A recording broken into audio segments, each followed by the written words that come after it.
दोस्तों नमस्कार। दोस्तों पश्चिम बंगाल में एक के बाद एक ताबड़तोड़ एक्शन ले रहे हैं शुभेंदु अधिकारी और एक एक दिन में 10-10 बड़े फैसले लिए जा रहे हैं। टीएमसी के बड़े बड़े गुंडे और भ्रष्टाचार करने वाले नेता एक एक करके जेल की सलाखों के पीछे जा रहे हैं। ईडी कार्रवाई कर रही है, उस कार्रवाई में ममता बनर्जी के खासम खास लोग अब जेल की सलाखों के पीछे जा रहे हैं। वहीं आप इसी से अंदाजा लगाइए कि कोलकाता के police commissioner, deputy police commissioner तक गिरफ्तार हो चुके हैं।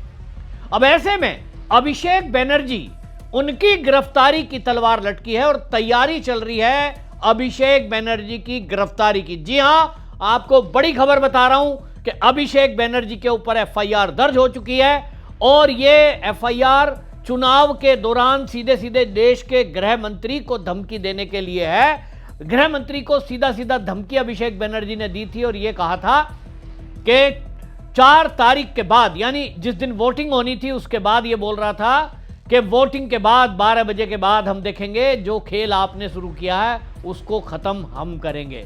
अभिषेक बनर्जी का यह धमकी भरा बयान आया था। उसको लेकर हालांकि चुनाव आयोग में भी एप्लीकेशन दी गई थी। चुनाव आयोग की एफआईआर वो भी अपनी तरफ से हुई है। चुनाव आचार संहिता में यह साफ साफ है कि आप किसी भी नेता को इस तरह की धमकी भरे अपमानजनक शब्द नहीं कह सकते जिससे कि कोई माहौल खराब होता हो। तो भारतीय जनता पार्टी के नेता भड़क सकते थे, लेकिन भारतीय जनता पार्टी के नेता संस्कारित हैं, इसीलिए किसी को इसमें भड़कने के लिए नहीं कहा था। लेकिन अब कार्रवाई की गई है और एफआईआर दर्ज हुई है। यह अभिषेक बनर्जी है जो अपने आप को सोचता था कि यहां बंगाल में तो हम ही हैं, हम ही यहां के राजा हैं और कुछ भी कर सकते हैं, कुछ भी बोल सकते हैं। तो ये सीधा राज्य को, यानी अपने राज्य को अपनी बपोती राजाओं जैसा समझते थे। ये केंद्र सरकार को धमकी दे रहे थे। वेस्ट बंगाल में जितना भी जनप्रतिनिधि है उन लोग जब इलेक्शन में जीत के आते हैं उसके बाद एक शपथ लेते हैं। तो उसमें उन लोग जो शपथ लेते हैं उसमें बोला गया है कि वो लोग जो हम लोगों का जो समाज में जो इंसान है इन लोगों का हित में काम करेंगे। लेकिन अभिषेक बनर्जी जो स्टेटमेंट दिया है वो अनकॉन्स्टिट्यूशनल है और ये वन टाइप ऑफ क्राइम है। तो हम लोग इसको चैलेंज किया है, साइबर क्राइम में हम लोग रिपोर्ट किया है, एफआईआर हो गया, आज एविडेंस हो रहा है। तो उसके ऊपर ही हम लोग कंप्लेन किया है। अभिषेक बनर्जी पर कंप्लेन किया और भी तो बहुत सारे लोग कंप्लेन कर रहे हैं। क्या बोले थे अभिषेक बनर्जी को जो आपने कंप्लेन किया? देखिए, अभिषेक बनर्जी के अगेंस्ट में हमने कंप्लेन इसलिए किया क्योंकि वो public, high level public figure है वेस्ट बंगाल का इस टाइम पे। उसने वो जो बोला है कि 4 तारीख इलेक्शन का रिजल्ट निकले के बाद वो डीजे बजाएंगे, रविंद्र संगीत के साथ डीजे बजाएंगे। उसने बोला है कि अमित शाह जो होम मिनिस्टर है, हम लोगों का रेस्पेक्टेड होम मिनिस्टर, वो 4 तारीख के बाद उनको देख लेंगे। ये कोई पॉलिटिशियन का लैंग्वेज नहीं है, ये एक गुंडा का लैंग्वेज है। तो मैंने उनके ऊपर कंप्लेन किया, ये बात सही है। लेकिन कोई भी पॉलिटिशियन, कोई भी लीडर का कोई हक नहीं है कि ऐसा कोई बात आप बोल सकते हैं, क्योंकि ये लॉ आपको नहीं परमिट करते हैं कि आप कुछ बोले ऐसा। तो अभी आप क्या कर रहे हैं? अभी आप आए हैं? अभी एविडेंस होगा, मुझे बोला गया है। यस्टरडे को एफआईआर हुआ है, आज एविडेंस है और कुछ इंट्रोगेशन है, वो हम लोग इसलिए हमको बुलाया। तो आप अभी चाहते हैं कि अभिषेक बनर्जी को गिरफ्तार किया जाए और पूछताछ किया जाए, कैसा ऐसा? एकदम, क्योंकि इसके पीछे एक बहुत बड़ा क्रिमिनल कॉन्स्पिरेसी है। वो कॉन्स्पिरेसी हम लोग कोर्ट में एक्सपोज करेंगे, किस तरह का कॉन्स्पिरेसी था, 4 तारीख के बाद किस तरह का कॉन्स्पिरेसी था।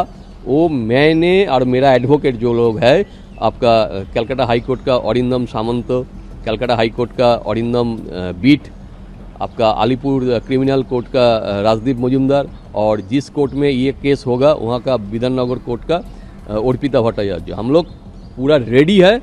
ये जो कॉन्स्पिरेसी हुआ है, एक बहुत बड़ा क्रिमिनल कॉन्स्पिरेसी है, उसको हम लोग एक्सपोज करेंगे इन द कोर्ट। और ये पूरे स्टेट को सर धमकी दे रहा था। अब इस बात को लेकर एफआईआर दर्ज हुई है तो निश्चित रूप से गिरफ्तारी तो होगी, अपराध हुआ है। 5 धाराएं लगाई गई हैं जिसमें आईटी एक्ट की धारा भी दर्ज है क्योंकि इसने सोशल मीडिया पे भी उसको बाकायदा ऑफिशियल अपने अकाउंट से वीडियो पोस्ट की थी और एक्स पर पोस्ट में लिखा था जो आईटी एक्ट का उल्लंघन करती है। अब ये जो धमकी दी है इस मामले में, अब समझ लीजिए गिरफ्तारी होगी तो अभिषेक बनर्जी की गिरफ्तारी को लेकर ये तो तय है कि पूरे पश्चिम बंगाल में ये हंगामा करेंगे और इसीलिए हाई लेवल मीटिंग शुभेंदु अधिकारी ने की है जिसमें सभी राज्य के डीजीपी, डीजी इन सबको बुलाया गया है और इसमें मुख्य सचिव, गृह सचिव, डीजीपी, एडीजी कानून व्यवस्था, एडीजी पश्चिम बंगाल, डीआईजी प्रेसिडेंसी रेंज और सभी जिलों के एसपी और पुलिस कमिश्नर की वर्चुअली ये मीटिंग हो रही। राज्य से ओसी और आईसी भी इस मीटिंग में शामिल होंगे। समझ में आ रहा है कि लॉ एंड ऑर्डर की सिचुएशन को कैसे कंट्रोल करना है। हंगामा करेंगे, दंगा करेंगे, फसाद करेंगे, इनकी तो नीयत है। चुनाव के पहले, चुनाव के बाद टीएमसी हमेशा से दंगे फसाद करती आई है। इस बार भारतीय जनता पार्टी ने ये दंगे नहीं होने दिए तो अब ये अंदर से कोई षड्यंत्र करके फिर से दंगा फसाद कराएंगे क्योंकि प्रदेश तेजी से प्रगति की ओर बढ़ रहा है। ऐसे में अभिषेक बनर्जी की गिरफ्तारी होना, पहली बात तो ये भाषण को लेकर है, लेकिन इसके अलावा भी अब एक और बड़ी बात आ रही है और वो है शुभेंदु अधिकारी के जो पीए को गोली मारकर हत्या कर दी गई थी, जो चंद्रदा की हत्या की गई थी, उस मामले में सीबीआई की जांच में प्रथम दृष्टया जो कुछ चीजें आई हैं उसमें यह चीज सामने आ रही है कि सुपारी दी गई थी और सुपारी में जो उत्तर प्रदेश से गिरफ्तार किया गया एक आरोपी है, 70 लाख रुपए उसको ये किलिंग के लिए दिए गए। 70 लाख रुपए किसने दिए? तो बांग्लादेश से लिंक आ रहा है, लेकिन कहीं ना कहीं अभी तक जो तथ्य सामने आए हैं, अनऑफिशियली मैं बता रहा हूं, इसका कोई सबूत नहीं है, लेकिन अनऑफिशियली जो चीजें बताई जा रही हैं वो तो जांच के बाद तो पूरा खुलेगा।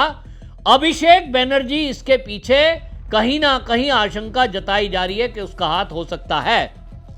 अभी तक की जांच जो हुई है उसमें अभिषेक बनर्जी से पूछताछ होना जरूरी है क्योंकि अगर नाम आएगा तो पूछताछ के लिए पुलिस तो बुलाएगी, पुलिस बुलाएगी तो गिरफ्तारी भी हो सकती है क्योंकि पहले से अपराध किए हुए हैं।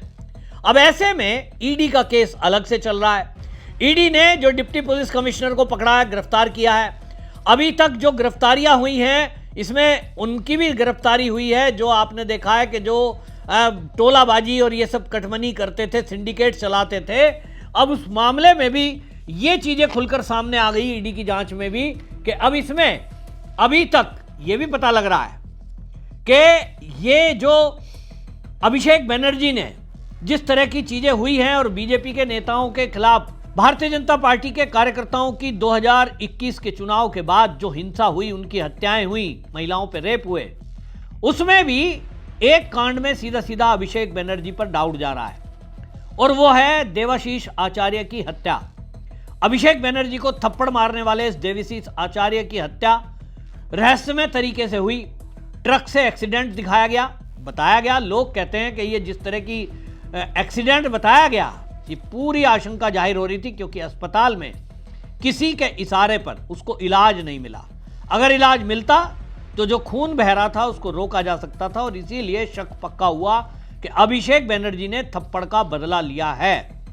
अब इस मामले में जिस तरह की चीजें सामने आई हैं अभी तक, अभिषेक बनर्जी का हार्डवेयर दुकान, मैंने आपको बताया था, वो हार्डवेयर दुकान से ही पूरे पश्चिम बंगाल में नीला और सफेद रंग का पेंट ये सप्लाई हुआ। आपको किसी नेशनल चैनल पर यह खबर नहीं मिलेगी, कोई तक वाला इस खबर को नहीं बताएगा। अभिषेक बनर्जी की वो दुकान ममता बनर्जी के घर के पास मौजूद है। पूरा पश्चिम बंगाल जानता है कि अभिषेक बनर्जी की एक हार्डवेयर की दुकान है और उससे पेंट सप्लाई हुआ है, लेकिन आप सोचिए कोई उस पर न्यूज बनाने की हिम्मत नहीं कर रहा है। तो अब निश्चित रूप से यह कार्रवाई होगी, चीजें खुलेंगी तो गिरफ्तारी होनी है और गिरफ्तारी होनी है तो ये लोग तो दंगा कराएंगे।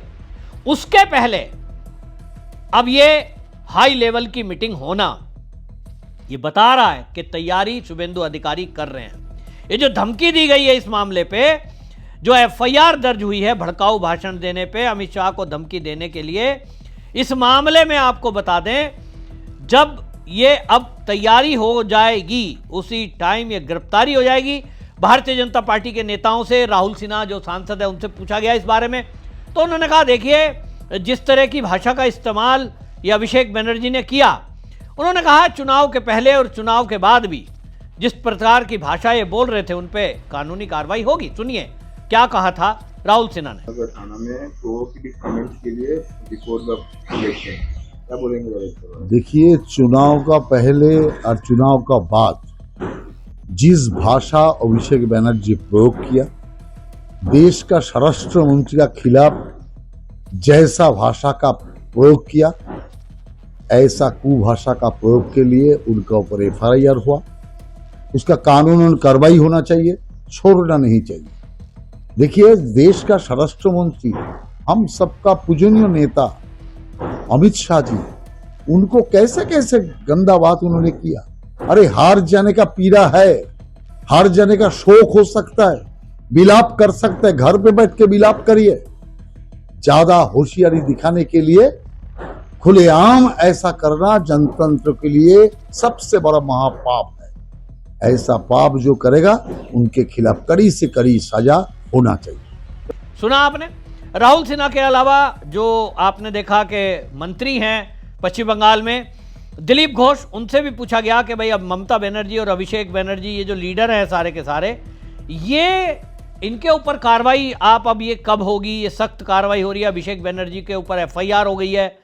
तो इन्होंने कहा देखिए जिस तरह से अभी तक लोग सामने आ रहे हैं, पहले तो ये लोग डरते थे, कोई भी इनके खिलाफ बोलने से डरता था, अब इनके खिलाफ लोग सामने आएंगे, जैसे जैसे इनके खिलाफ कार्रवाई होंगी और कानून अपना काम करेगा। इस एफआईआर के बाद गिरफ्तारी तय मानिए। ये जो नेताओं के बयान आए हैं, शाहनवाज हुसैन, ये उनसे भी पूछा गया है, लेकिन आप सुनिए दिलीप घोष ने क्या कहा है। जितना अत्याचार अनाचार किया, जिसको गाली दिया, ये चाहे अभिषेक बनर्जी हो, ममता बनर्जी और उनके नेता, उसमें डर के मरे लोगों ने कंप्लेंट नहीं किया था और पुलिस भी नहीं लेता। पुलिस भी तैयार है, जनता भी तैयार है, न्याय हमको दिलाना है सबको, पर होगा।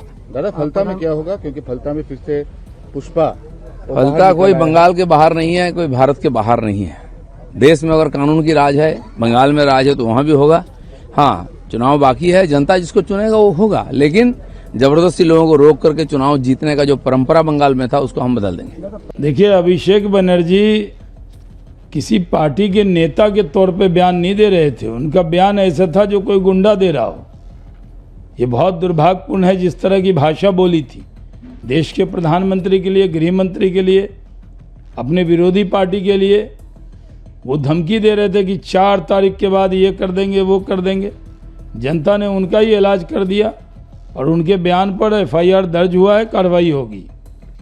सुना आपने। दिलीप घोष सीधी बात करते हैं, मंत्री बनाए गए हैं, पुराने लीडर हैं और उनको तो पूरा अनुभव है किस तरह से बंगाल में उन्होंने परेशानियां झेली हैं, कार्यकर्ताओं के दुखों को देखा है और अब ये समय आया है। उनके पास पूरी एप्लीकेशन है कार्यकर्ताओं की, गांव-गांव के जो अपराध है इनके, सारा कच्चा चिट्ठा दिलीप घोष के पास है और इसीलिए अब पुलिस के तरीके से, कानून के रास्ते से काम होगा। और आपको एक और बता दूं, अभी तो पुलिस उस तरह से काम नहीं कर रही है जैसा योगी पुलिस करती है। उसके लिए भरोसेमंद पुलिस अफसर होना जरूरी है और इसलिए मैं बार बार कहता हूं जो ऐसे ईमानदार पुलिस अफसर हों वो सामने आना चाहिए और यहां एनकाउंटर की पॉलिसी लागू होना चाहिए। ये जो अपराधी पकड़े जा रहे हैं, इनको पकड़ के आप जेल में डाल देंगे। जिस तरह से जेल में छापेमारी हुई और वहां से फोन बरामद हुए, ये बता रहे हैं कि अपराधी सबके सब जो टीएमसी के गुंडे हैं जेल के अंदर बंद होंगे तो ये वहीं से धमकी देना और अपराध करेंगे। और इसलिए इनका एक तरीका है जो योगी बाबा ने अपनाया है। योगी जी ने आशीर्वाद दिया है, भाई शुभेंदु दा इसी काम को कर रहे हैं, लेकिन अब देखना होगा कि योगी जी की जो पुलिस है उस तरह से क्या बंगाल में भी एनकाउंटर करने की हिम्मत ये पुलिस के ऑफिसर दिखाएंगे, ये देखने की बात होगी। लेकिन मांग तो यही है कि योगी की पुलिस की स्टाइल में इन टीएमसी के गुंडों का इलाज होना जरूरी है। आपकी क्या राय, कमेंट में जरूर लिखें, वीडियो शेयर करें। वंदे मातरम।